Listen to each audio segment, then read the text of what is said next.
That isn't just the sound of the 2016 Mercedes-Benz C-Class high-strength steel and aluminum frame being formed. It's the sound of conviction.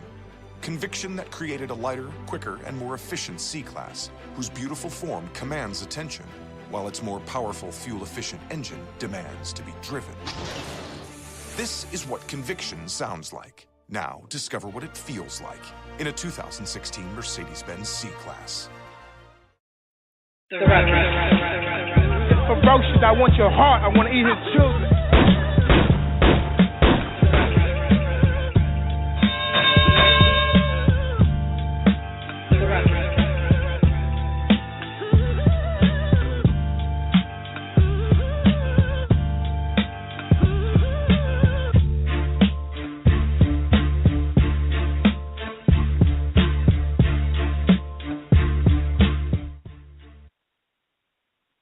Good evening, and it's Wednesday night. It's time for another installment of the Ruckus. I'm your host, LeBeauf.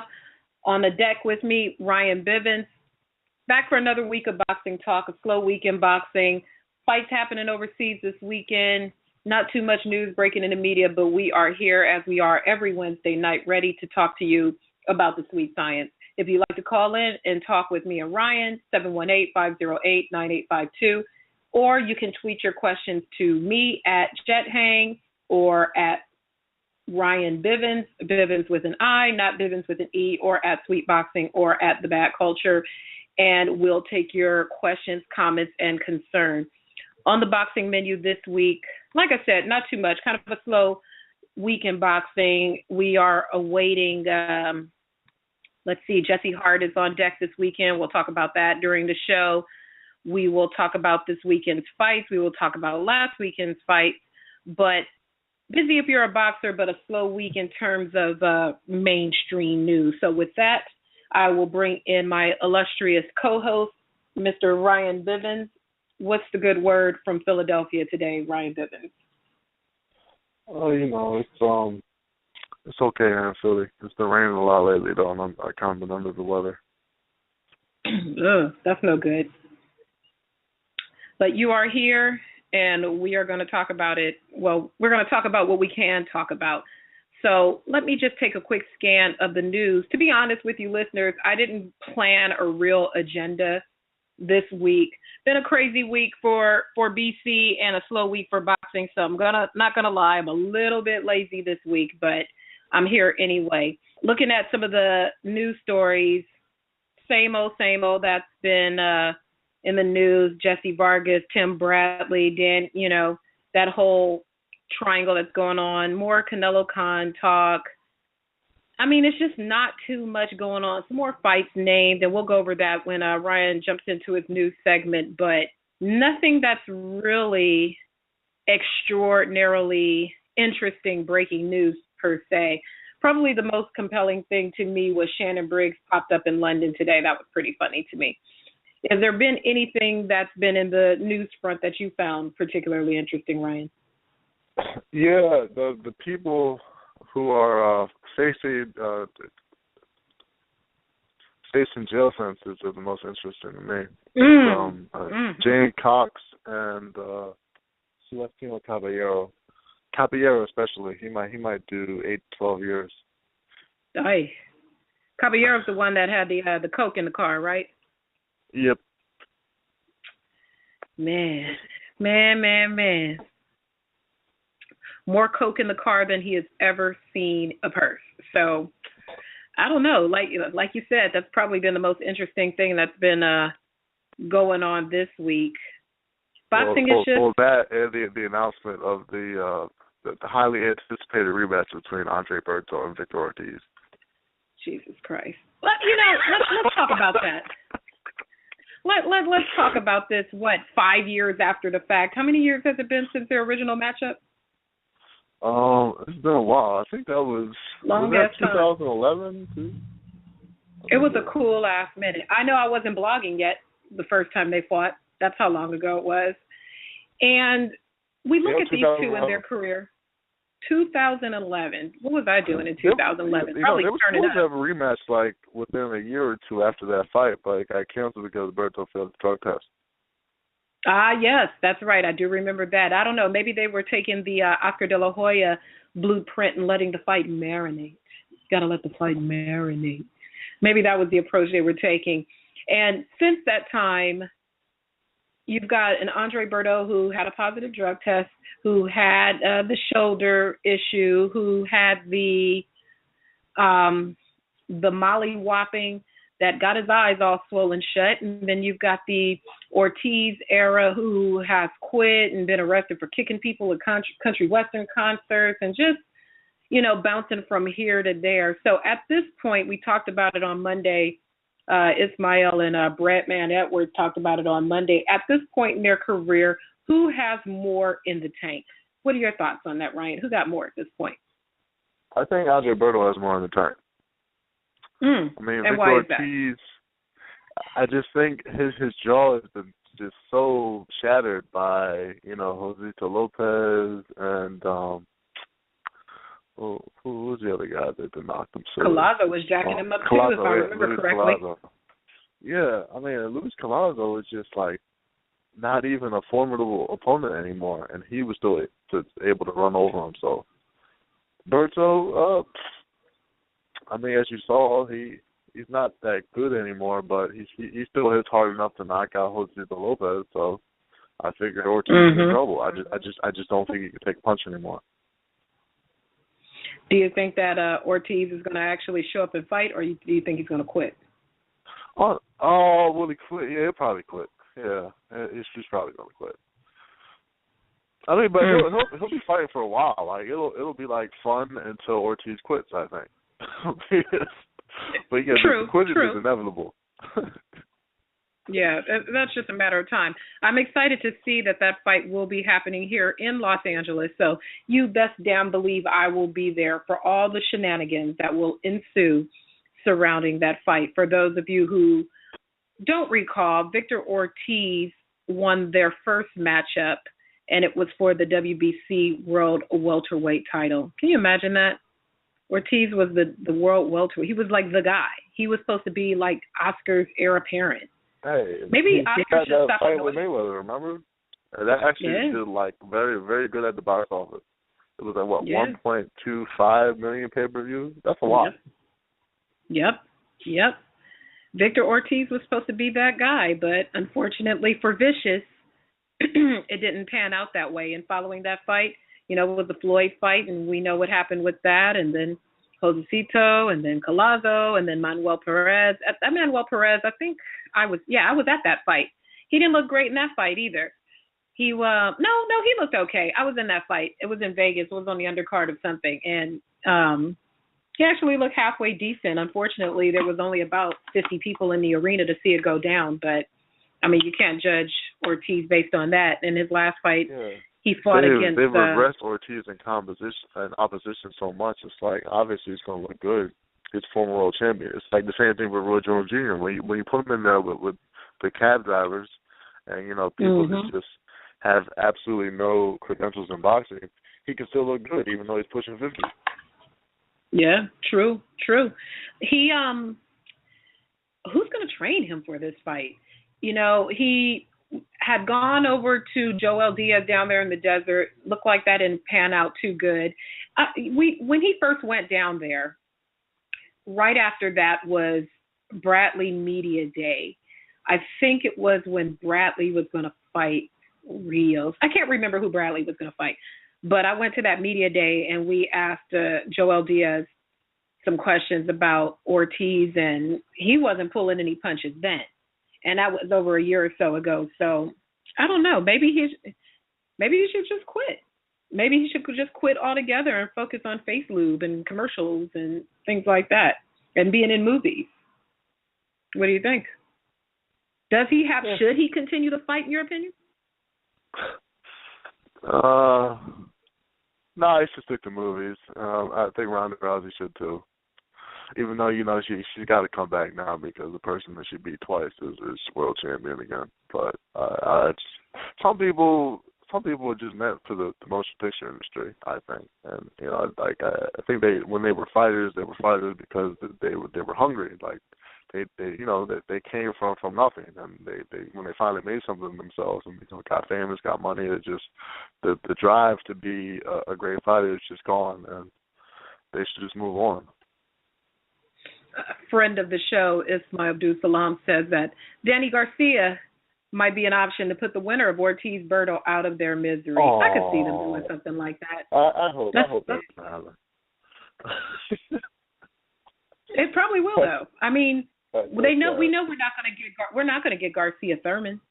Do you think we'd get our Garcia Thurman? Well, if Thurman, the winner of Garcia versus the winner of Porter Thurman, to the Porter camp. I'm not trying to overlook you, but do you really think that PBC, Al Heyman, the powers that be, would really give us Garcia versus the winner of Thurman Porter? Danny Garcia against Thurman Porter winner? Not immediately. I think my 2017, but yeah, not next.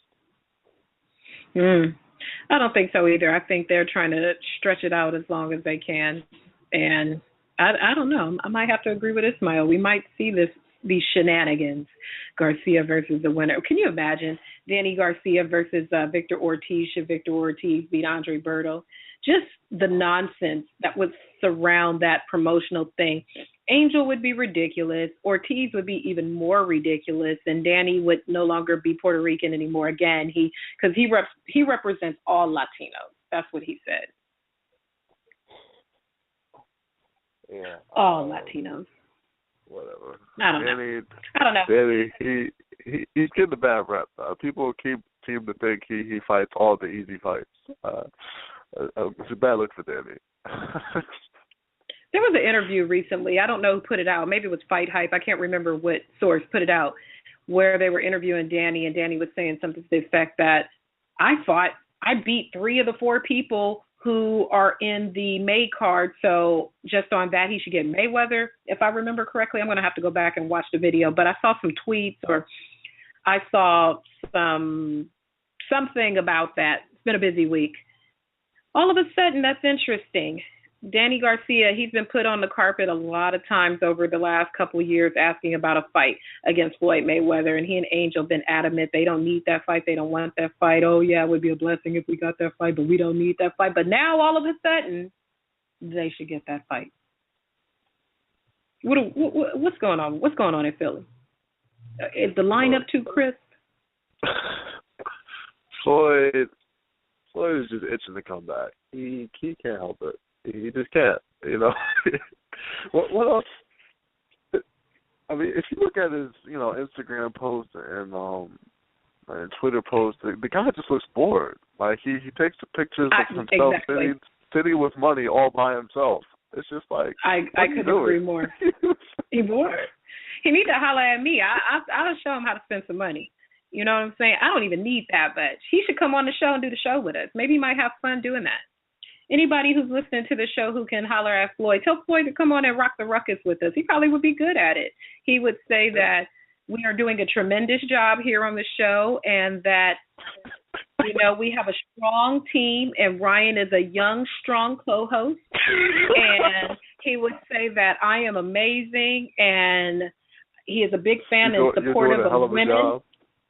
I'm doing a hell of a job, and he want to thank Al Heyman, even though Al Heyman is not on the show, but we're going to thank Al Heyman, and just tremendous. We're doing a tremendous job here on the Ruckus. So somebody holler at Floyd. Where my Fight Hype peeps at? Holler at Floyd and see if he want to come rock the Ruckus with us. Once again, you are listening to the Ruckus Podcast. The call-in number is 718-508-9852. Let's pick up this 513 and see what's cracking with the 513. 513-541, you're on with the Ruckus crew. Who am I speaking with, and where are you calling from? Dre K from Cincinnati. Yo, what's up, Dre? Shoot. What's up, Dre K? We haven't talked to you in a cool minute. What's the good word, Dre K? Man. What's up? Y'all done changed so much stuff around, it's hard for me to catch it. But see, I was listening to the Bread and somebody last night. Bread and Red. I don't know if it was a recording. It was outstanding. That was an outstanding show. Because I know Brad, I used to listen to him years ago when he had his own website, And I know he trainer Julian Williams, who I really dig, and I think he's passionate about the sport.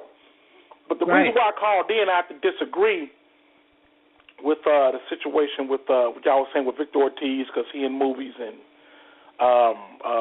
Ronda Rousey. Because I thought about somebody who was in a movie that got knocked straight the fuck out, but because he was in that movie or what was going on got him distracted from his craft, and he got back on his A game, and that's Lennox Lewis. Lennox Lewis was I knew he was going to say that. 11 or 12, and he got knocked out by Hasim Rotman in South Africa, if I'm correct. And it was right after that movie is when he got knocked out. And y'all all know what happened in the rematch. Sometimes fighters can get caught up in the hype of something.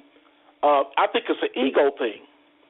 What they're passionate about and what they've been training all their life for, they lose some type of concentration and go on to the spotlights and the stardom, and they ain't humble. But if they get humbled enough, they come back to what they know they can do.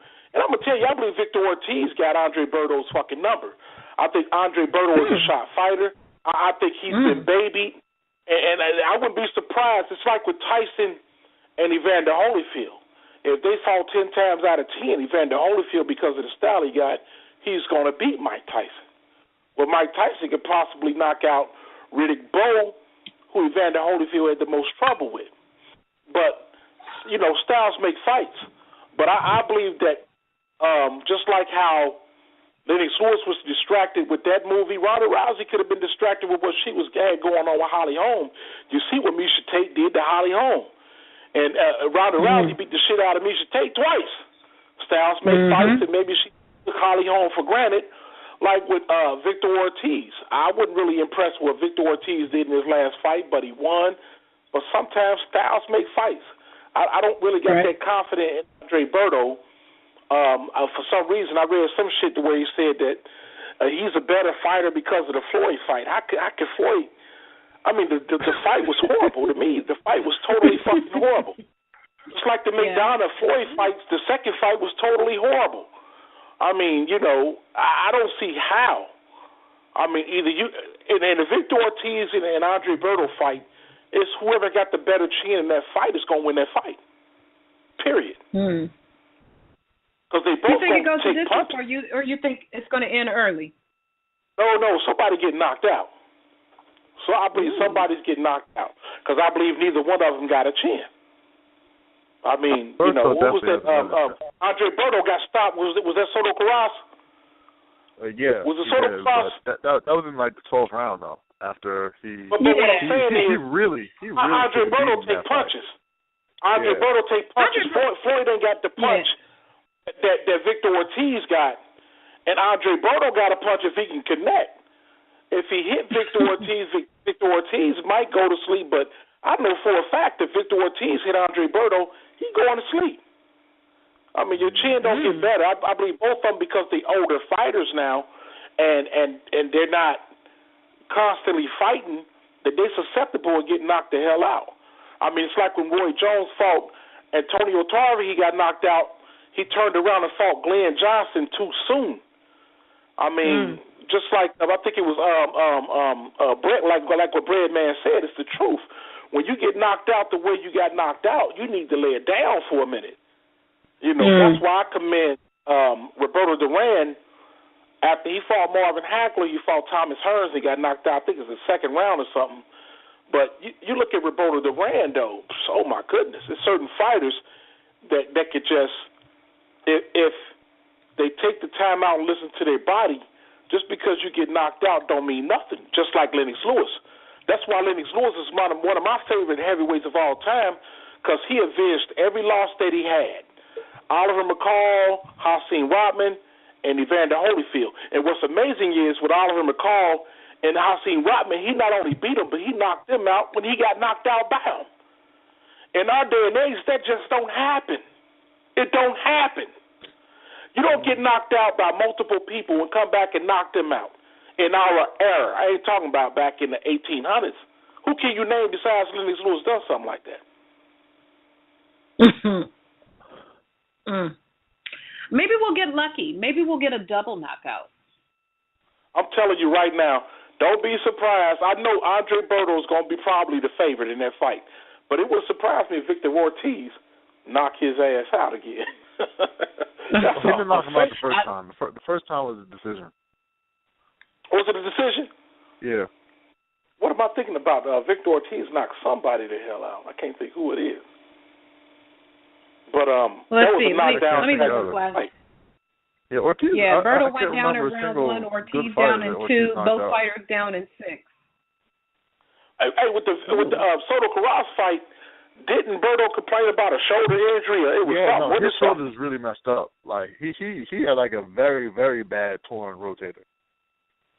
Okay, well he should go in and just beat the hell out of Victor Ortiz then, right? It reminds me of I just feel that certain fighters that got the mental edge over certain fighters. One of my favorite Rocky movies of all time is Rocky 3 with Mr. T playing Clubber Lang. It showed the time when Apollo was training Rocky. He was running on the desert, but he couldn't focus because all he could remember was when Clubber Lang knocked his ass out. You know what I'm saying? And I believe that's what Mike Tyson had with Evander Holyfield. I believe Mike Tyson had that. You know, there's certain fighters that can overcome. You know, that was the fight before. I ain't taking no more L's. It's like with what Brad said about Roy Jones, who was one of my favorite fighters of all time. He should have laid it down for a while. But I also believe when he fought Antonio Tarver for that second time, he had just came down for fighting Ruiz for the heavyweight championship, and he had to lose all that weight. Then he messed around and got knocked out. That it was totally uncool. Well, and sometimes both fights were after he came down from heavyweight. Yeah, that's what I'm with Ruiz. When he came, when he beat Tarver, he beat Tarver after he came down. That was a controversial decision, correct? Right. Yeah. He rematched him, and I don't know, man. When he dropped them pounds, then he got knocked out. Then they fought that third time, and Tarver won that decision. I believe that was all psychological. Yeah, like he should have done the rematch. He won the first fight. He should have just moved on. Yes, sir. Yes, sir. That's how I feel. Yes, sir. He should have moved on. Just like with Bernard. Bernard, I believe the Kovalev fight. Bernard lucky to not get knocked out, and he really needed to lay it down. That's why I got so much respect for Lennox Lewis when he fought Vitaly Klitschko, and he went on cuts. He knew Klitschko was getting ready to knock his ass out, and he didn't get Klitschko no rematch. He retired. He knew that was it. And that's the thing with most fighters. They don't know when it's over, it's over. Think about it. Sugar Ray Leonard got TKO'd by Hector Camacho. Hector motherfucking Camacho. Calling in the air tonight. You know what I'm saying? You get TKO and Hector Camacho, and you got a resume that Sugar Ray Leonard got. You know, you just stuck around too goddamn long. I think he had come out of like his third retirement. I think he was off for 6 years or so. Yeah, because he retired after the Terry Norris fight. You know what I'm saying? But with Lennox Lewis knew that nobody would not give him no props if he didn't rematch Vitaly Klitschko. But I honestly believe Lennox knew if I fight this boy, he gonna knock me the fuck out. Let me go on and retire. That's what I believe, and I believe he made the right decision. It's the first time in my life that a heavyweight champion retired when they were supposed to retire. And I'm 44 motherfucking years old. Lennox Lewis is the only heavyweight champion that I know retired when he was supposed to retire. Because he was lucky that they stopped that fight on cuts. He was lucky. Because Vitaly was going to knock his ass out. I don't know if you remember that fight. Yeah, but British fighters are actually pretty good at retiring on time in general. Hey, man, I don't know. What about Otterly Harrison, though? You know, that motherfucker didn't know when to retire. Not him. Definitely not him. But like Joe Calzaghe. Like, Bruno, I go on and on. There's a couple. Lennox is the smartest ever. Like David Haye coming back. He should have laid it down. Oh, God. He gonna fuck around, jump in the ring with them young boys, like Anthony Joshua, Parker, one of them, and they gonna split his wig. What do you think happens if he fights Anthony Joshua this year? Like, did he still lose? I'll tell you what, if Anthony Joshua if Anthony Joshua beats that young boy from America, he will. Southpaw, he will. Because I got some money on that fight. If he knocks him out and he beat him in really fantastic fashion, David Haye is in trouble. Because I don't know if you remember, man. I remember George Foreman always wanted to fight Mike Tyson. I don't know if you remember that? Yeah, I remember. George Foreman said these exact words. I'd never forget this as long as I live. He said Mike Tyson is what I consider some type of fast fighter. He starts off quick. If he don't get you, it's over for him. He said that a long time before he fought Buster Douglas, before he fought Evander Holyfield, George Foreman, as crazy as he talked as an announcer on HBO, he said, I would love to fight Mike Tyson because he starts off quick and then he don't know what the hell to do. And he makes a mighty fine grill. I'm paraphrasing what he said, and that's the truth. And it was same thing with David Haye. I mean, David Haye, I believe that he's too small for Anthony Joshua, but through his experience, he can catch that young boy. But David Haye, it's like Canelo. David Haye will get an injury before the fight. I mean, before that fight would come to fruition, David Haye would get an injury. I'll give you a perfect example. It's Canelo when he fought Floyd. He was way too young to fight Floyd. I honestly believe that Floyd wouldn't beat him as easily now. I mean, if you pay attention to Canelo, I love the way Canelo counterpunches, and he ain't scared to fight whoever is the shit. I mean, he fought Lara. Some people thought he lost, but he fought him. He fought Trout when nobody didn't want to fight Trout. He wasn't scared of Mayweather, but I think he came down them 2 pounds, and he had that young bravado. But he know that young bravado ain't where it's at. That's how he playing his game with Golovkin by fighting at 155 instead of fighting at 160. He's learning. All these fighters is learning from Floyd. It's like Broner said. Broner said that Floyd taught him why fight a fight that's high risk with low money. You want to fight a fighter that's high money and low risk. But I'm just using it what he said to Broner, which is irrelevant because Broner ain't consistent with what he got to do in the ring. I mean, I believe he's going to. I'm going to tell you, he's going to do a good deal. I think it's all a game. Y'all want to know the truth. I believe that Broner going to beat the shit out of Theophane and call out Floyd for Floyd's 50th fight. I believe that's either going down or Floyd and Danny Garcia going down. It's one of them 2 fights if Floyd come back. Wow. All right, Drake K. All right. Go ahead, Ryan. I think I need to see Broner against either Danny Garcia or the winner of Keith Thurman versus Sean Porter for me to get up for a Mayweather pay-per-view. He loses both of them fights. He does. He better not fuck with Crawford. He better not fuck with Crawford. Not gonna fight him. That's not gonna fight him. He ain't fighting Crawford. He can't make that weight. No way. But Drake K, thank you, my man. I'm gonna pick up this person from the swamp down in the 504. I'm gonna put you back in the queue, okay, Drake K? Because I'm probably pick you up again.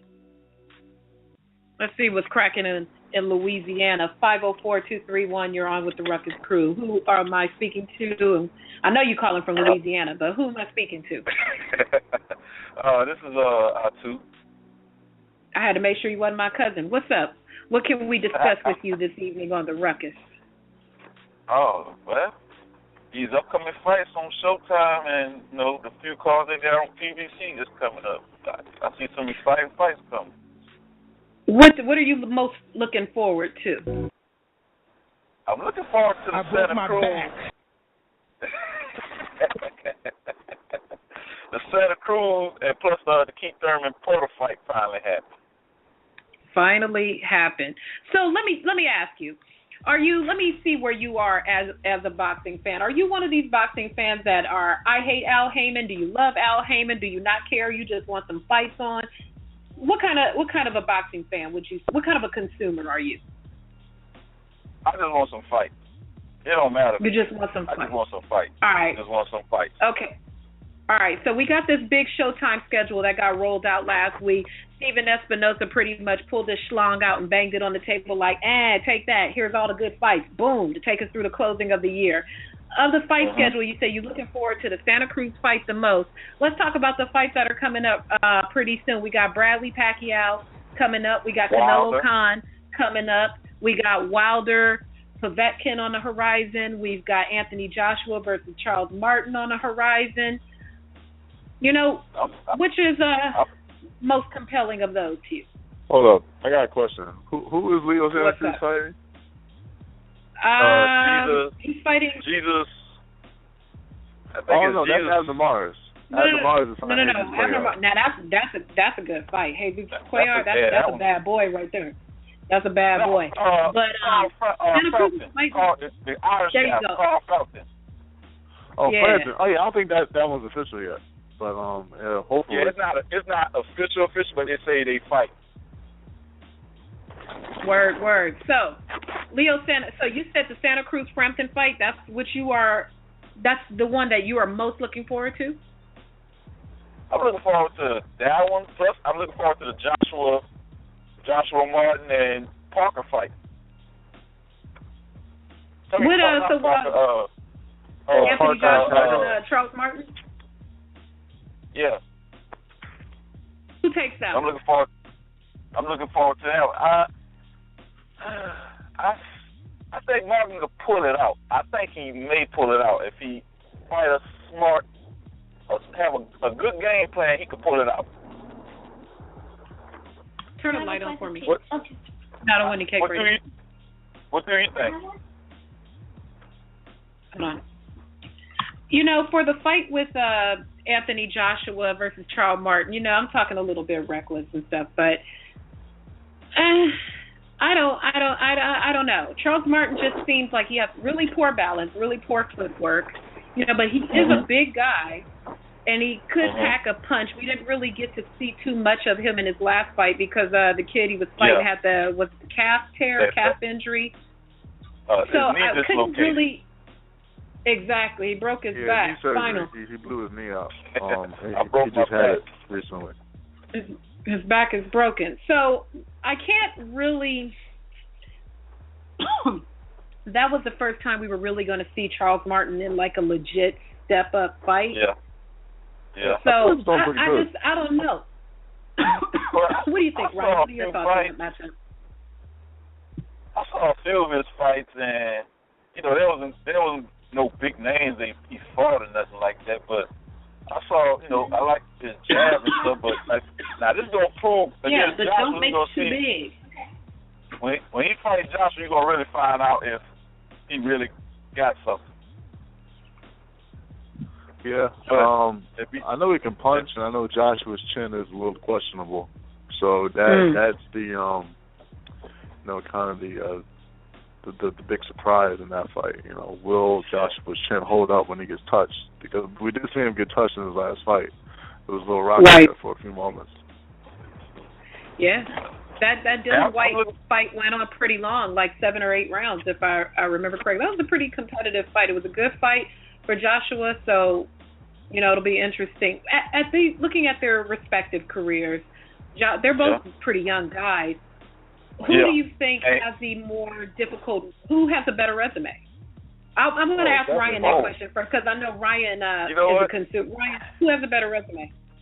Definitely Charles Martin. It's not even close. I mean, Charles Martin ran over Joey DeWayco, and Joey DeWayco is better than everybody that Joshua fought. Even Dylan White? Yeah, better than Dylan White too. Ooh. I know Joey had drawn his last fight, but that guy is actually better than his record indicates, and Joey, he had an injury. Joey is like probably the best first round knockout puncher in boxing right now. That's how highly I rate Joey's punching ability. What you think about the Wilder fight? The Wilder fight? Oh, he's fighting Povetkin? Yeah. I favor Povetkin in that because it's in Russia. And Wilder's just not. I don't know. He has lapses in his judgment. Like he does stuff where he just leaves himself open, and I always see him get tagged with stupid stuff. And Povetkin hits really hard, so I don't know. But Fischer laid the blueprint, but I just don't think the Russian officials are going to let that happen again, where Povetkin just gets held the entire time. Plus, Wilder doesn't even hold that much. It's just not his style. Nah. But right. what if he used his jab the way he used it against, when he fought Stevens? Severn? I mean, he fought Severn good, but I mean, Severn kind of shelled up and rarely came forward. It was just like very little pressure from Severn. Now he complained that he was dehydrated later on, which is weird because why would a heavyweight ever be dehydrated? I mean, it's not like they have to make weight, but yeah, Severn did not look good. But I'm saying if he uses reach and tag him all day with that jab, he hit pretty hard with that jab. It'll be a rough night for him. Yeah, it's true. It's going to be that's definitely what Wilder has going for him. It's going to be a rough. He better use that reach and watch that Klitschko plan. He better lay as we lay. That should be his whole strategy for that fight because Povetkin on the end. I don't know. Maybe I'm the wrong person to ask about this fight because I complained so much to Ryan and Ismail over the course of the last year or so about the Klitschko-Povetkin fight, and they both had a great time beating me after that fight. Povetkin to win the fight. I did. And if the referee had been doing his job, it would have been a better fight. I did. He did do Povetkin dirty. I mean, I would have disqualified Klitschko. That's how much he held. It was disgraceful. But it would have been a better fight if he didn't hold. Yeah. And then Wilder come with he punch at these weird angles sometimes too. Wilder, he's a little kind of wild and unpredictable with his offense, so that could work out for him. Yeah, because it's like that punch he hit Spencer with. That was just like awkward. Yeah. Well, all right. We are going to pick up somebody. I knew this person was going to be conjured up in the queue because of our last caller. So I'm going to put you back in the queue. Keep rocking with us, okay? Because I'm going to probably pick you up again. Let me go on and pick this 347 on and turn my volume down. 347-733. Who is this on with the Ruckus with us tonight? You already know what this is, Mike. Brooklyn, I know what it is. Jersey was good. What's up, Mike? What's up, Big Mike? Man, I already know what you're going to say. I already know. You calling because, let me see. Let me look into the crystal ball like Johnny Carson used to do, and I'm going to put the envelope to my head. You calling because Dre K made them comments about Canelo fighting the best competition. Am I right? Did I set it up right? In part because, he didn't win any of them fights. He didn't beat Wilder. He didn't beat fucking Southpaw. He got washed by Mayweather. So, I'm not even I've touched on that ad nauseum already. But I was really talking about the Showtime card and one fight in particular, which I'm not feeling at all. And I'm definitely not feeling this Carl Frampton, Leo Santa Cruz fight, because why would you go up to 126 and not fight the unified champion 122, which is Rigondeaux? That shit just amazes me that both of them could just duck Rigondeaux. Santa Cruz moved up because he can't make weight no more, but when he was at 122, he should have fought Rigondeaux. Now, Carl Frampton is going to do the same shit, and us boxing fans, we're going to get hyped about this fight. I ain't hyped about that shit. Rigondeaux needs a fight. Every time I turn, he got visa problems. He's supposed to fight over on the pond. He can't get a fight because of visa problems. And I know, and Brian's going to kill me, but that's all right. You still my boy. His last fight was very underwhelming. I'll admit that. It was very underwhelming, but still, he's the number one guy at 122. Carl Frampton just beat Scott Quigg, so naturally they should be fighting each other. I just don't understand how we're going to get excited for Leo Santa Cruz when his punk ass, he ducked them too. I mean, you get excited because you actually expect it to be a good fight rather than, the fight to make, It's so nobody wants to fight Rigondeaux. He's partially to blame for this. It's a lot of risk with like very little reward fighting him. I mean, he doesn't putting not putting people in seats. He's not selling tickets. These cable companies are not lining up to televise his fights. So, I mean, why fight him for less money when you can take an easier fight for more? That's all it is, really. And that's within the boxer. I mean, within the boxers themselves. I thought you wanted to be the best. You don't be the best by fighting. You fight competition. You don't fight the best by fighting less than selling competition. Rigondeaux, he's the guy at 122. Let me channel my best Philly accent. But why would he fight a Rigondeaux when he could fight a Salka? Wow.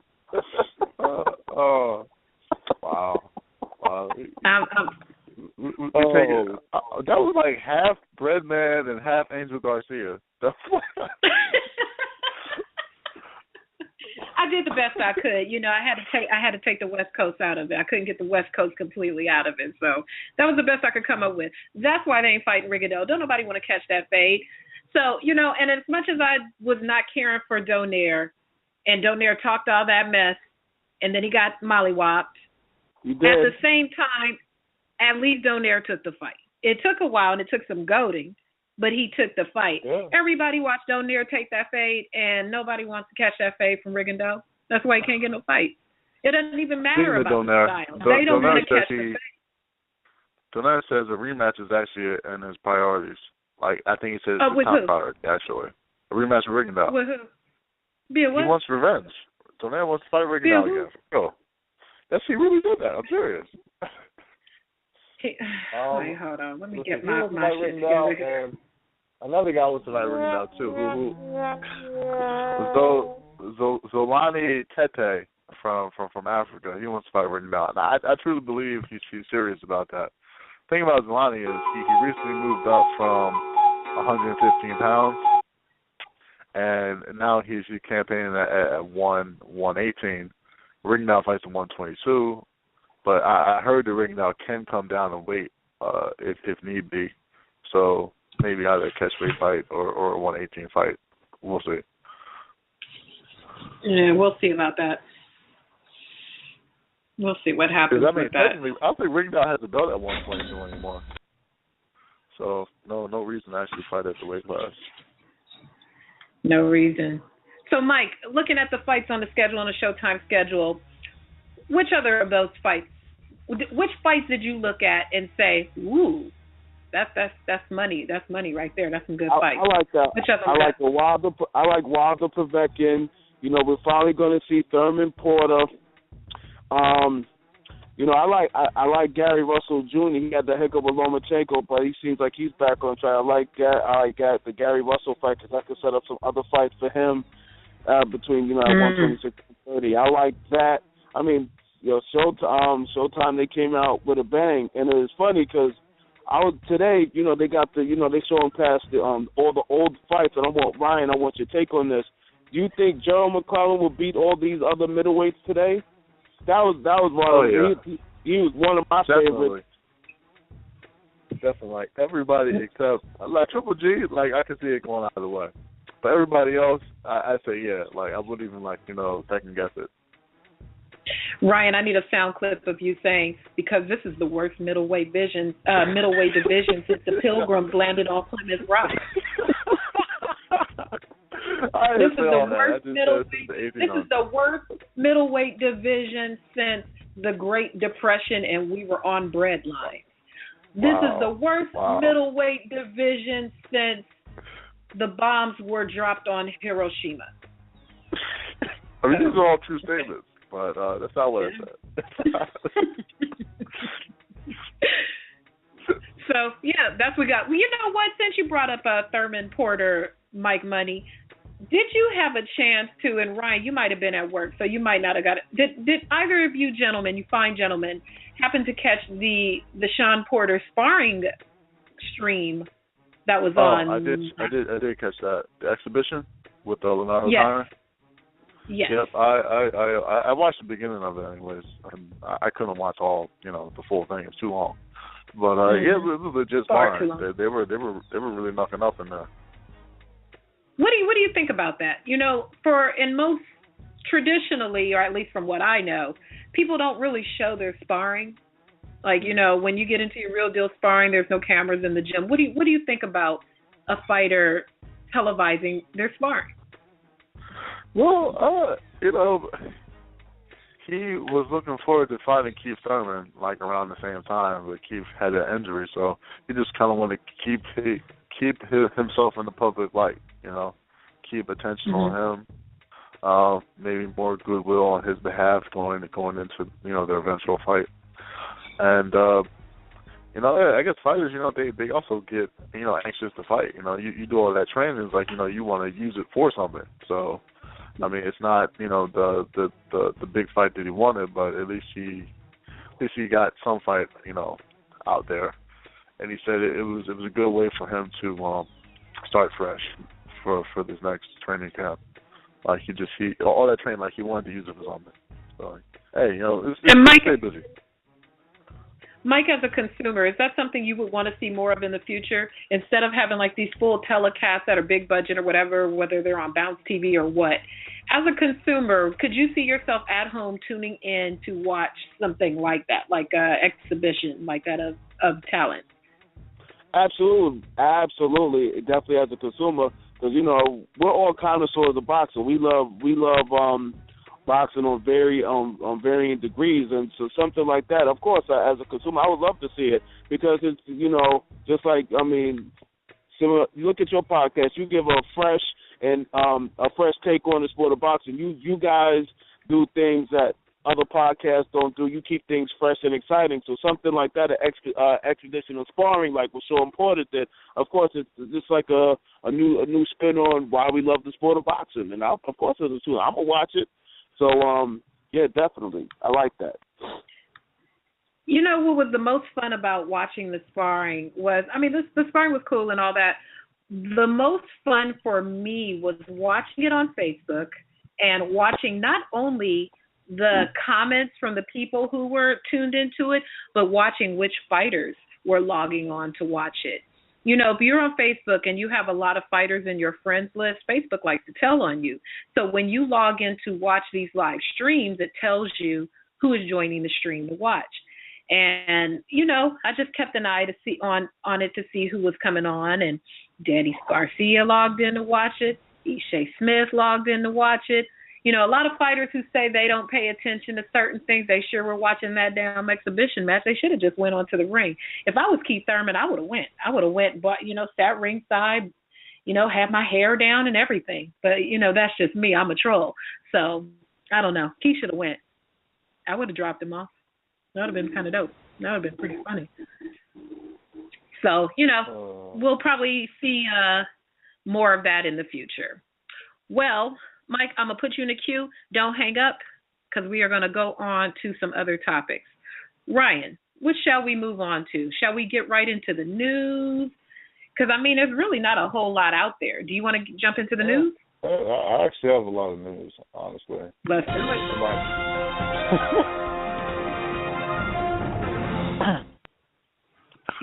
it. Let's start with the stuff that immediately happened after the last show.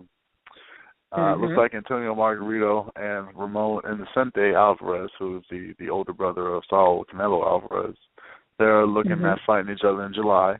That'll probably be, in Mexico on either Televisa or Azteca. One of those, I'm not sure. But it's just a decent fight. I think that'll be on Azteca.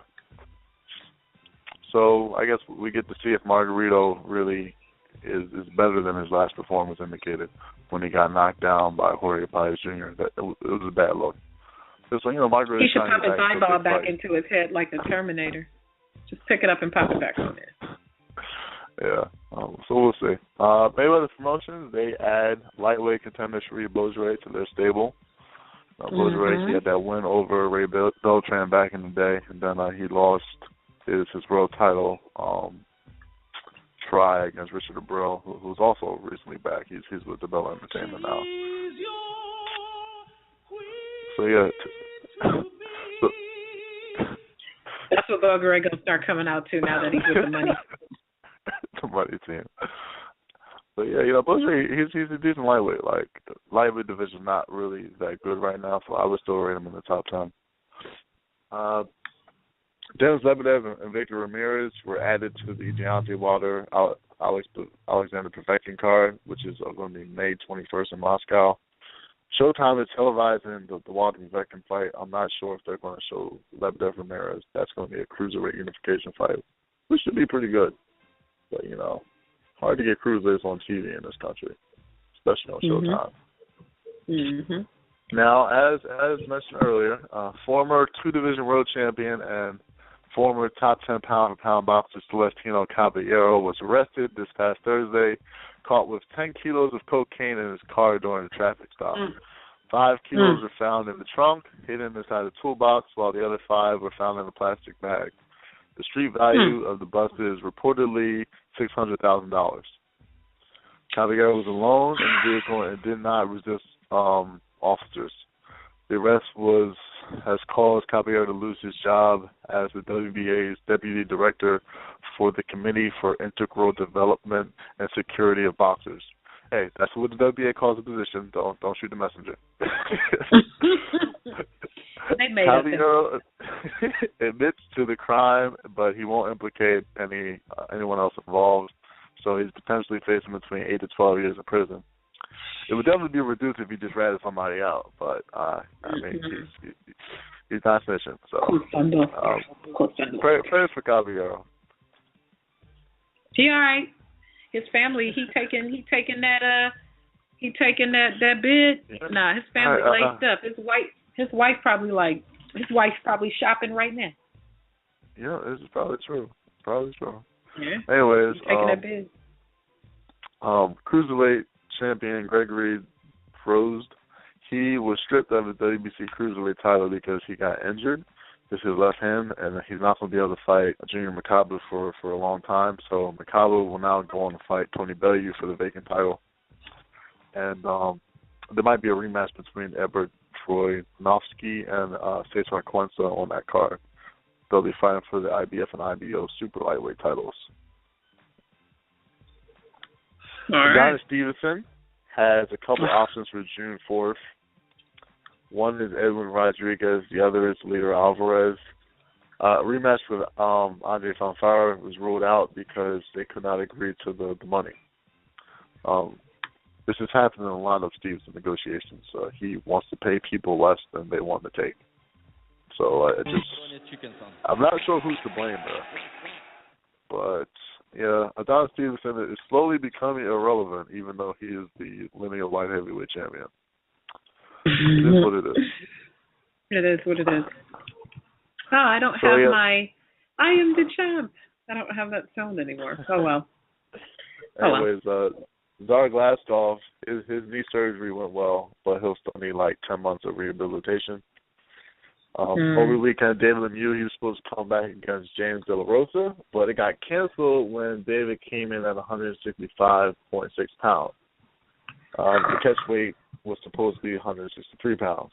So now they got Lemieux seeing a doctor and a nutritionist. He don't need to see no damn nutritionist. He needs to go to Weight Watchers. What the hell? Like he got an affliction that's preventing him from losing weight. Stop drinking. Stop eating so much. Yeah. Start camp earlier. Right. Yeah, pretty much. So, also over the weekend, Miguel Berchelt, he was given the interim WBO super featherweight title, defeated George Jupp. He was supposed to have a full world title fight with Rocky Martinez, but Martinez claimed injury like a week before the fight, and they just had to move on to this.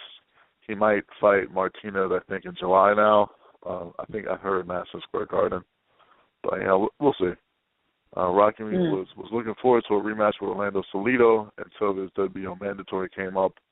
And now Salido's fighting Francisco Vargas, which is a great fight. I think that's happening in June. Zab Judah's comeback did not happen. It was canceled yet again. I think that was the fourth time he got canceled. So he did not fight Josh Torres on Saturday. And the downtown Las Vegas Event Center has finally given up on rescheduling. So they're reimbursing all ticket sales. So I guess that's just it for that. It's called a day. It's a wrap. Ridiculous. Speaking of the fights that Showtime's announced lately, some ones that weren't already news to people were Badu Jack versus Lucian Bute, with James Miguel versus Porky Medina in the co-feature. So the idea there is to have the winners face each other, which is probably Jack versus Miguel, and that would be the top two super middleweights in the world fighting each other, considering that Andre Ward is gone. That's going to be on April 30th. And then we got Ruslan Pravanikov versus John Molina Jr. on June 11th, which is the epitome of caveman versus caveman in the ring.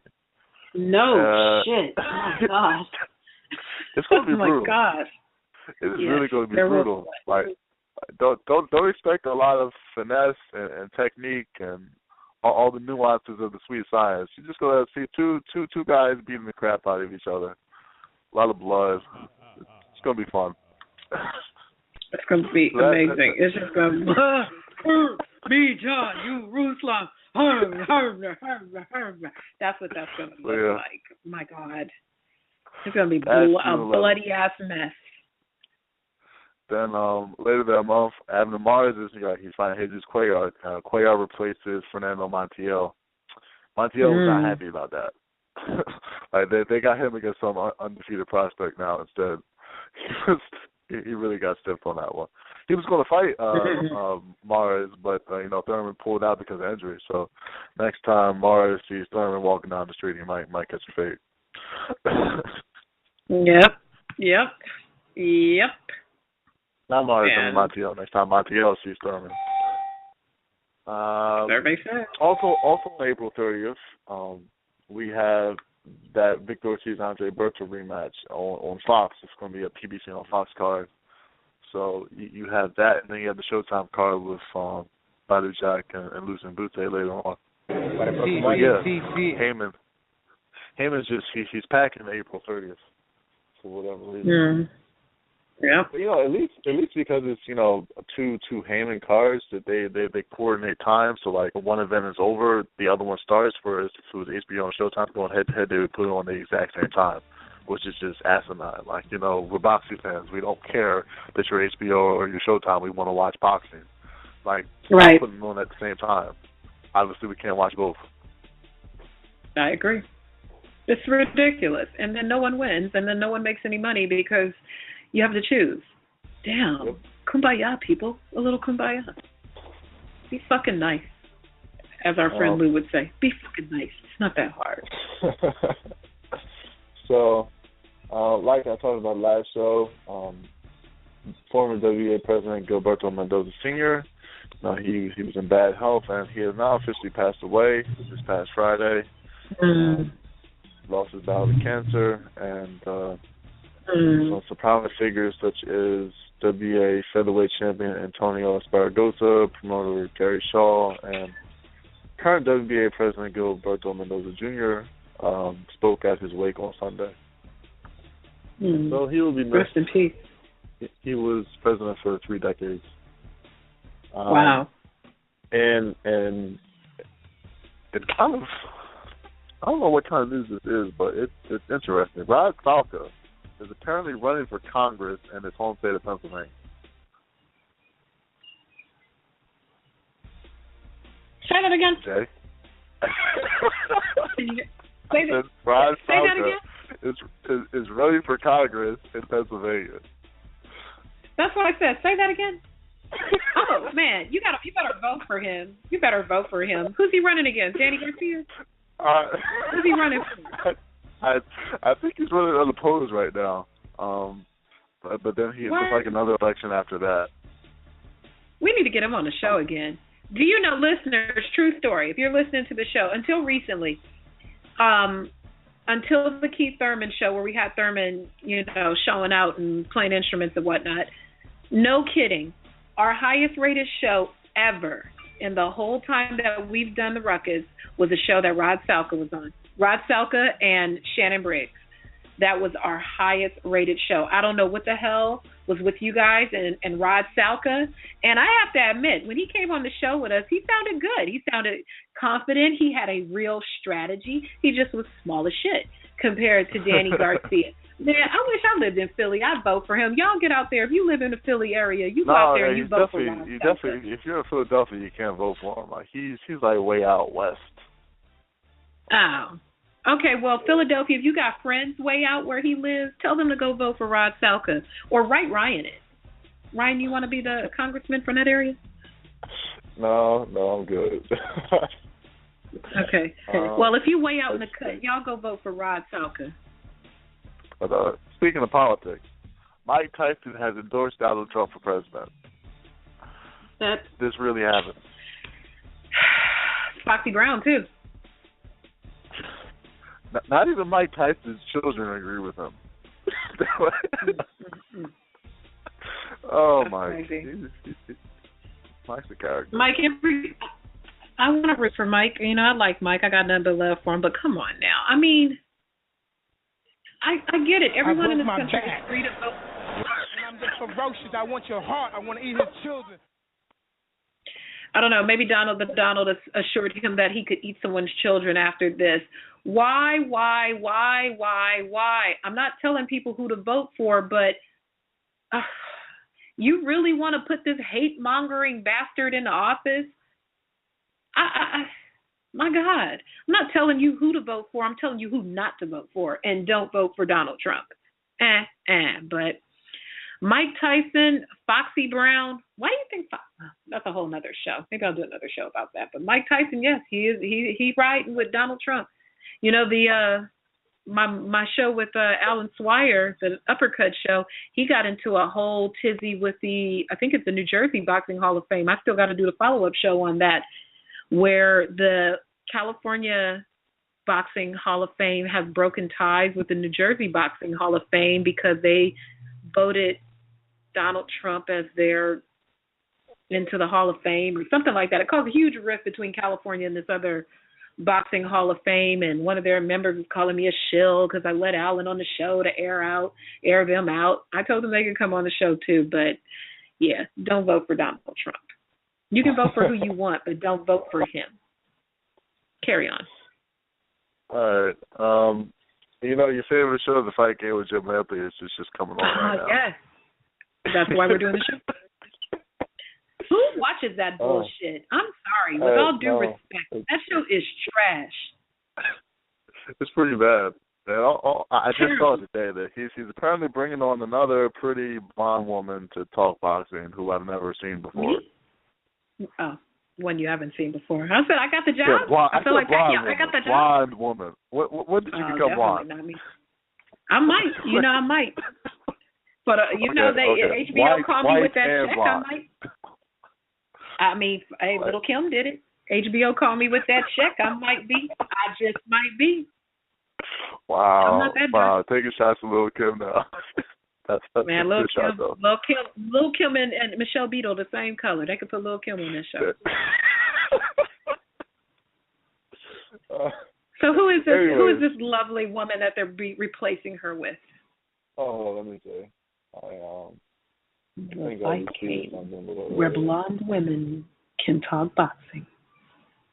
All I got to do is be white and blonde to be on the fight game. That's Melissa it. Stark.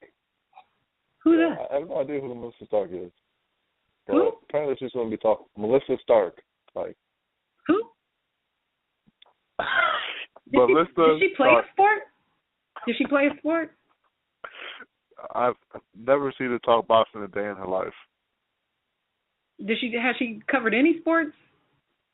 I think she's done NFL commentary. So Christina Poncher wasn't available. I mean, I know I'm available. I'm not blonde, but I can get weave. I'm available. Right, Hell, Michelle Phelps is available. Michelle Rosado is available.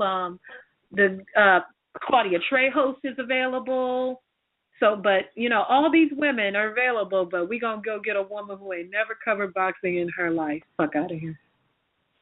Yeah, I don't know. I think maybe, has some desires with these women, and that's why they're on the show. To be honest with you. But that's neither here nor there. They just won't let a sister be great. Other news: the WBC has apparently implemented a zero tolerance policy for rabbit punches, but I'm confused about it because they're still going to do multiple warnings followed by point deductions before there is a disqualification. I mean, if you wait that long to disqualify somebody for rabbit punches, the damage is already done. Then it's not zero you still tolerance. have a Pritchard Cologne situation by then. Exactly. It only takes one. I mean, right. Maybe Pritchard wins that fight, but he still is, in a coma afterward. So. Exactly. Hell, ironically, in Berto Ortiz, which was a WBC fight, I think Ortiz rabbit punched Berto in that fight. Ironically. Yeah. So we'll see. Yeah. Rabbit punch is pretty common. Muhammad Ali used to rabbit punch people all the time. I'm convinced all fighters rabbit punch, even if it's not intentional. It happens.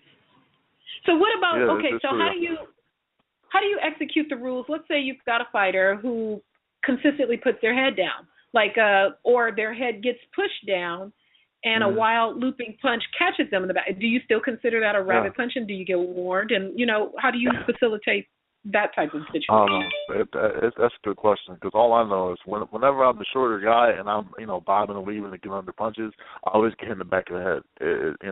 I don't think they're trying to do it, but it's going to happen. If you're going to get your head below your opponent, you're eventually going to get hit in it. There's no way around it. Our man Mike Money said they need to institute a damn zero tolerance policy for boxers missing weight.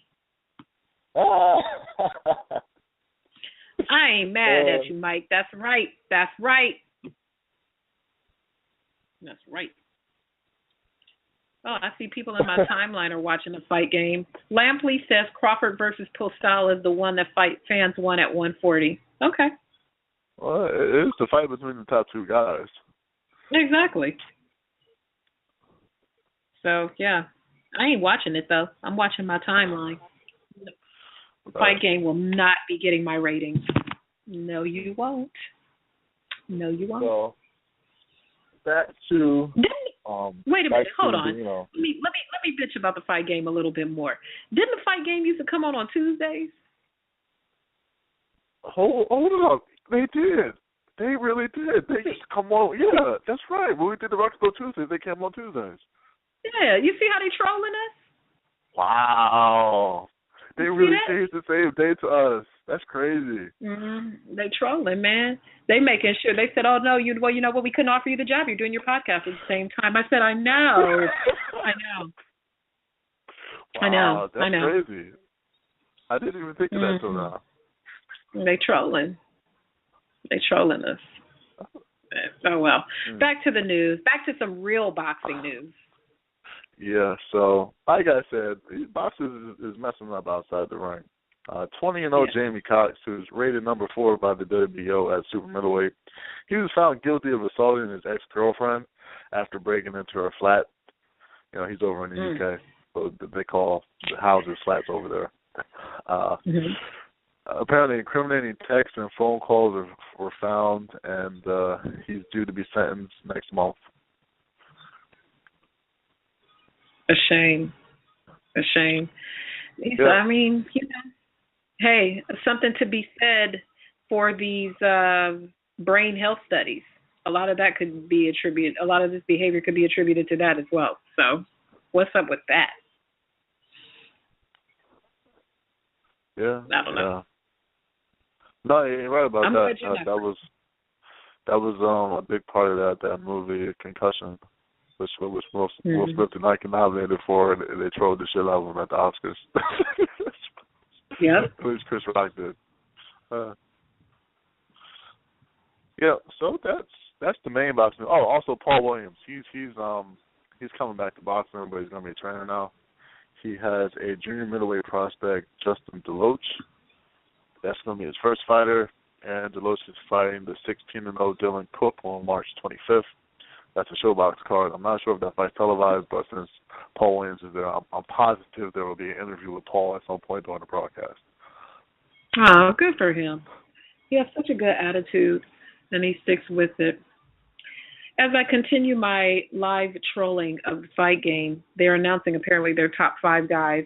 At number 5 is Crawford, then number 4 is Canelo, and then number 3 is Kovalev. At number 2 is Golovkin. So I'm imagining Roman Gonzalez is number 1. Should Yep, be. number 1. Yeah, he is. Okay, that's a good list. I remember I did want to watch the fight game this time, only because they had Kathy Duva on the show. They're doing a profile on her. Shout out to Kathy Duva, who has been a guest of the Ruckus. She's been on here like twice, right? We've had Kathy Duva on, I know at least once, but I want to say she's been on here twice. So shout out to Kathy Duva. And shout out to, Tom Leffler. They come on the show and rock with us. This is apparently why this new woman is on the show. She's interviewing the women for main events. They still could have got Christina Poncher to do it. Yeah, they could have. They could have got somebody who actually does this about it, but it is what it is.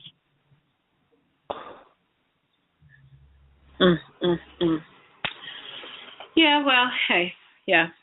Shout out to Kathy Duva and them for getting their shine. So that's pretty cool. I like that. That's about it. So what? Now that they're interviewing main events, and main event seems to have gotten a lot more attention since they've, had Sergey Kovalev in their stable. But my question is, are they relevant outside of Sergey Kovalev? Who else do they have that's going to keep them in the limelight on HBO and all that kind of stuff? No one. Here's what's really good. I was watching a video that my girl Michelle Phelps put on Behind the Gloves. She went up to Big Bear and she was talking to Sullivan Barrera, who's trained by Abel Sanchez, who is also signed to Main Events, and he's going to be fighting against Andre Ward. Now, they're already doing that same thing that they're doing where it's pretty much a guarantee that Ward Kovalev will be the next fight. But if I'm Sullivan Barrera, who's also on Main Events, I'm feeling a little shitted on because my promoter is pretty much overlooking me. It's one thing for the fans to overlook you, but your promoter is overlooking you. That's to me, that's disrespectful. Yeah. So I don't know. That's cold. That's cold, game. It is a little messed up. It is. You're right about that. I want my promoter to be saying, Ward. While before the fight's happening, they should be saying, Ward against Kovalev is not even going to happen because Barrera's going to win. That's how they should be promoted. That's what a promoter does. Exactly. But instead, we've got the fight coming up with Barrera and Ward in a couple weeks. Talks are still full steam ahead for fall for Ward against Kovalev. What about the guy you got? I absolutely agree. I would be out there beating the drum of Sullivan Barrera like, we are going to be that machine that stops Andre Ward because he's never fought at light heavyweight and we don't feel he's a full heavyweight and he is not getting this fight against Kovalev. We're going to keep it in the house and keep all the money. Mwah, ha, ha, ha, ha. Nope.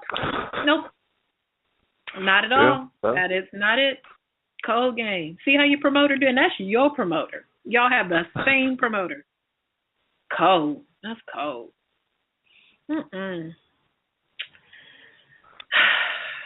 Sullivan Barrera. Poor guy. I like Sullivan Barrera. Nice guy. Curtis Stevens, is he still a pro fighter? They got a fight for him yet? Did he retire? I'm curious. I'm just wondering. Did he retire? Yeah, Curtis want to fight. Remember, Curtis came on the show and said that he ain't getting no fights because they saw him sparring with Canelo, and as a result, he is not getting any fights because Golden Boy is scared of him. So he can't get any fights. Main Events has been pretty adamant about their lack of wanting to do business with anything associated with Al Heyman. So, what's a brother to do? He come on and rock with us. We ain't making him no money, but he can come on the show and rock with us. He got time. So I don't know, what do you do with Curtis Stevens, In terms of middleweight, I don't know. Should they go on and try to make the fight with Gabe in like a regular boxing platform? They did the BKB thing, but in terms of that, what else is there for him at middleweight? Because Lou DiBella had all those middleweights for a while, but Lou DiBella is pretty entrenched. I mean, he'll say not, but he's pretty firmly entrenched. That guy that Antoine Douglas, Tandil Kurtzai versus Stevens. That's a good fight. Ooh, that's an explosive fight. Man, that dude Kurtzai, apparently, talk about him. You're from Philly. Apparently, this guy is legendary around Philly for just whooping ass. Are you familiar with him? I have not seen him. I have not seen him in action here. Like when he's been here, I haven't been there to see him spar. But I just know him as a fighter, and the guy is just relentless. I've never seen somebody go toe to toe with him and survive. Just never. Yeah, like, that kid. The only person I would expect to do that is honestly Golovkin. Like the rest of them, I expect to back up. I expect Canelo to back up. I expect Lemieux to back up. I don't expect anybody to be able to stand right with him. What about maybe that's an idea. What about Curtis Stevens versus David Lemieux? Curtis makes weight though. Yeah, I think they tried that fight already, and Lemieux turned it down. I don't blame him. Curtis small, but that's a rough kid. That's a rough kid. Brooklyn people, rough. Look at all the people who came from Brownsville. Shannon Briggs, Mike Tyson. All those people are from his hood. So, I don't know. Maybe I ought to send my daughter up there so she can learn how to fight. But anyway, so yeah, that's all I got. You got any more news? I'm sitting here watching the timeline, and everybody apparently is watching the fight game, and this whole thing with Lampley and Kathy Duva. Lampley says Kathy Duva has mad respect from all of us. Jim Lampley said mad respect from all he. Jim, stop appropriating. But anyway, hey, it is what it is. Well, let's see. Action this weekend here in Philadelphia. Jesse Hart is fighting Deshaun Johnson Friday. This will be his third fight in Philadelphia. In the heart of the city. Ain't no love. When I interviewed Jesse as a media day the other week, he said, this is it. Like after this, he is the mandatory for the WBO super middleweight title, and the WBO assured him that he was going to get his title shot. So, good for him. Gilberto Ramirez is fighting Arthur Abraham, and whoever wins that, they have to fight Jesse apparently. I try to tell Jesse, look, man, just because you're the mandatory, these guys, they go back on their word. So I'm not fully confident this is really what happened, but he says, that's what was guaranteed to him. I like Jesse Hart, also a past guest of the Ruckus. Good guy, very, very good guy. Was also very good sport when we pranked him. So, and also shout out to Mike Reed, who is on that card as well. Looks like he got a stay busy fight, who has also been a frequent guest of the Ruckus. So, if you are in, actually that fight is sold out, I believe. It's either sold out or there's only standing room, only space available. So, good job, Philly. Good job. Shout out to Bam. Like you can really only fit like less than 2,000 people in there. So. But I mean, they selling them seats. When you watch fights in there, there's no bad seat. Like you can see the fights very well, pretty much from anywhere. That's great. That's pretty cool. Are you going to be in the house for that one? I would be, but I'm working. Well, our guy Daryl Cobb will be in the house, taking some stellar shots. Shout out to him too. He does great work. Also going on this weekend in Mexico City on Telemundo, Alejandro Hernandez versus Isao Carranza is headlining a card on Telemundo. Your thoughts on this card, Ryan? Telemundo cards they're not worth a lot. What can I say? They're fun sometimes, but they just, at the end of the day, these whoever wins in these doesn't really go on to do big things. Well, there it is. There you have it. But also what I'm hearing is Al Heyman is about to take over the network. Is he? Yeah. So it might be a change coming. Change gonna come. That's where they're gonna send Broner, and Broner moves to Theo fame. Also coming up this week. Oh, that would be perfect. I would love it. Could you imagine it coming to Damas y caballeros? Al pelador Adrian el problema Broner. PBC on Telemundo. I can't wait. Featuring your boy AB. It's AB on Telemundo because I'm for all the fans. Yes, you are. Also happening this weekend from Cancun, Mexico, Alejandra Jimenez versus Martha Salazar. I used to work with a Martha Salazar. I don't think it's the same one, though. So the women are headlining a card in Cancun this weekend. So they're heavyweights. Ooh, I've never seen a female heavyweight fight before. Damn, I wish I could see that. It's not pretty. Sometimes it's fun. I don't imagine it would. Two chicks. Let me see. What's the heavyweight minimum? 180? I think. Hold on. Let's see. I think they started heavyweight after super middleweight. Because I don't think there's a light heavyweight division anymore. So yeah, because super middle is 168. So, just some chicks over 170, unless they're just like some linebackers, man, that's going to look like me fighting one of my friends. I wish I could see fight. I've seen some of them still well over 200 pounds, like 250 and stuff. Man, let me start. I'm going to start boxing. I bet you I'll get me a WBA belt. I'll fight a heavyweight. Yeah, I'll fight. Why not? If you train to fight, you fight at middleweight if you train in the fight. You crazy. if I started training to fight, I probably would not last very long at heavyweight because I'd get all fanatical about it and I'd probably end up campaigning at middleweight, or I'd probably drop a bunch of weight. But I don't know. The minute somebody hit me in my face, that would be the end of the fight. I could probably take the body shots, but you hit me in my face, I'm too vain for all that. So, nah, boxing me, I'll just stick to my Twitter fingers and all that. But if you're in Cancun, go check it out, get your margarita, and go watch the fight. And it looks like that's about it. Some other cards over, something in Finland, something in Romania. If we have listeners there, go to the fight. It's a European lightweight title fight in Bucharest, Romania. Go over there and see Alexander Miskirtchian versus Virial Simeon. I just wanted to say the name. So that's it. That is it for Friday. That's it for Friday. Friday. Okay.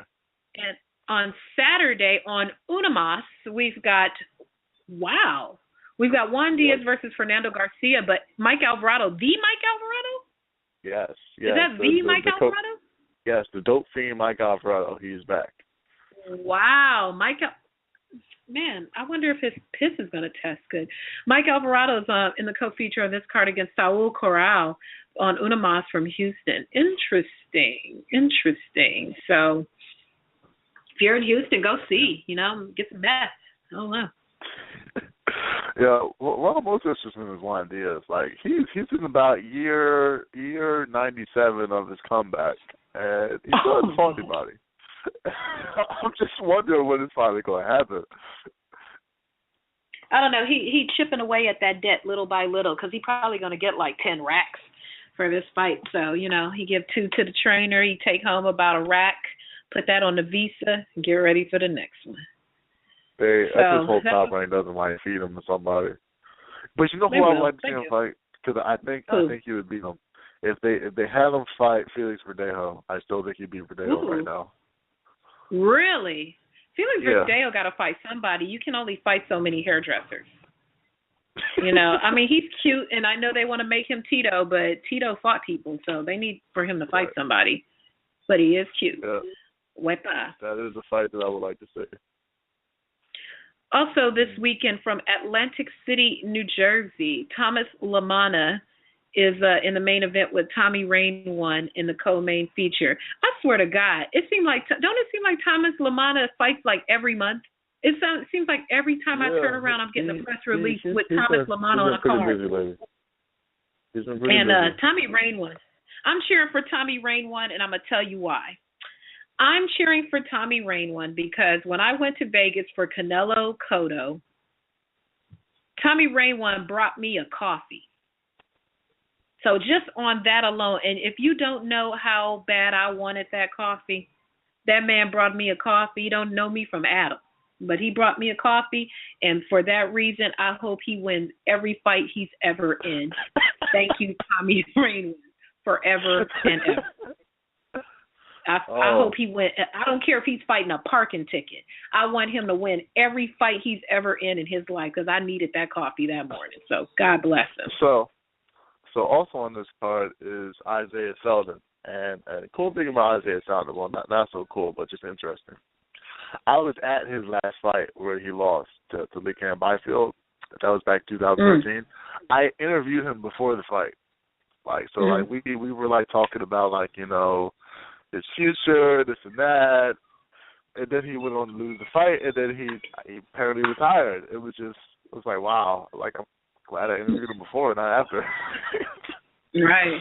You don't tell him you're never saw the guy again. So yeah, he's been out of the ring for 3 years. Wow. Fighting Michael Mitchell. Wow.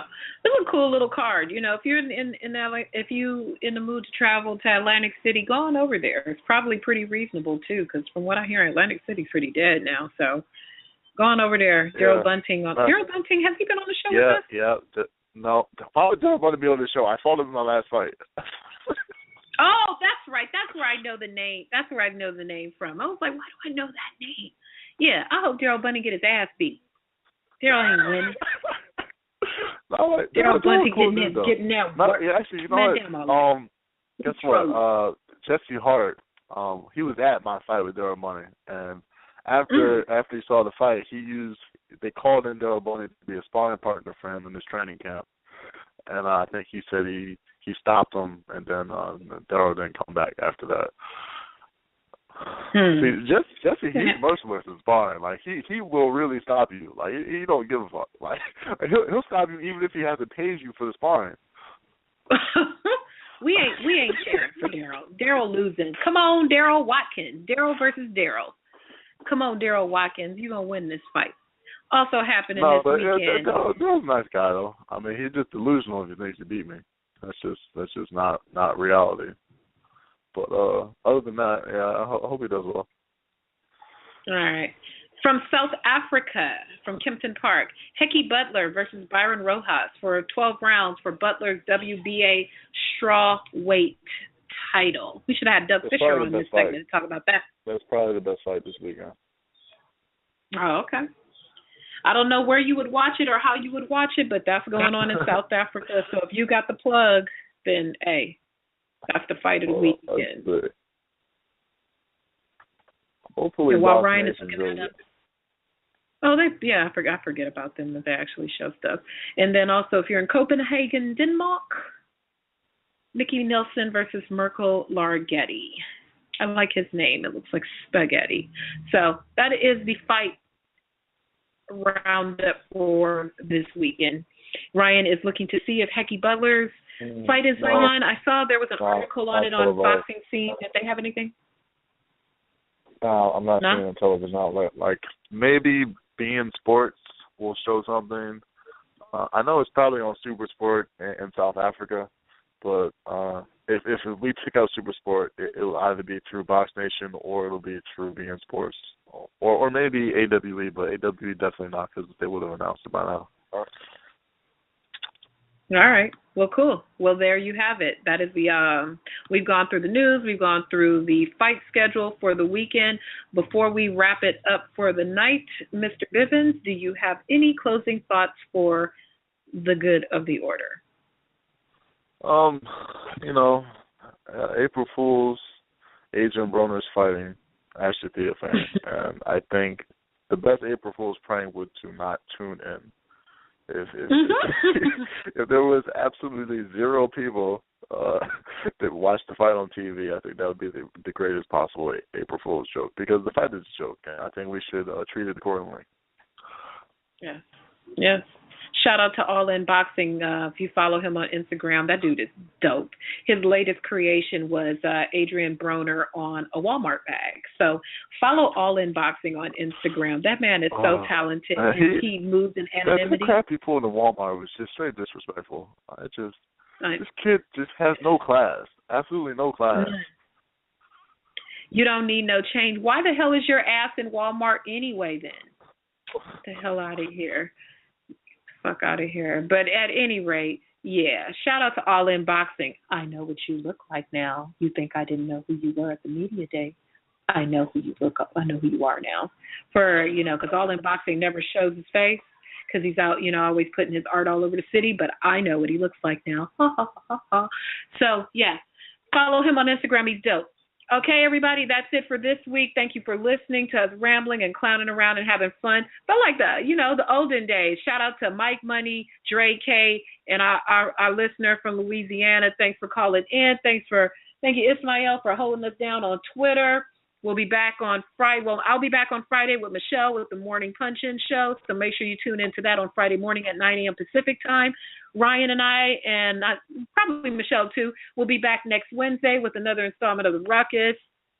I think we have another Uppercut show with Alan Swire. I'm trying to get him and the old boy from New Jersey Boxing Hall of Fame that they're beefing with, trying to get them to go head-to-head on the show. I'm pretty sure they're going to do it, and that's going to be fine listening. So make sure you tune in that.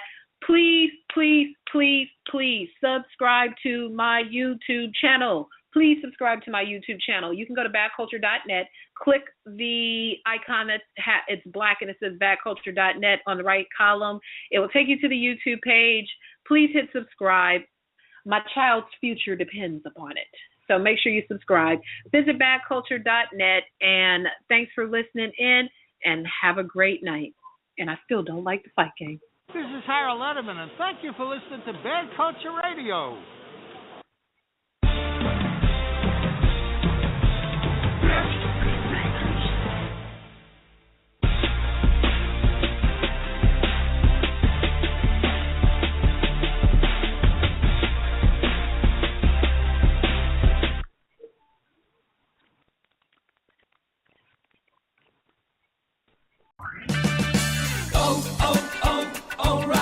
Get more mileage from your tax refund at O'Reilly Auto Parts. Visit O'ReillyAuto.com for a tax refund offer for up to $40 off a qualifying ship-to-home order. Spend a little of your tax refund on your vehicle now and avoid costly repairs later. O'Reilly Auto Parts. Better parts, better prices every day. Online ship-to-home orders only. See website for details. O'Reilly Auto Parts.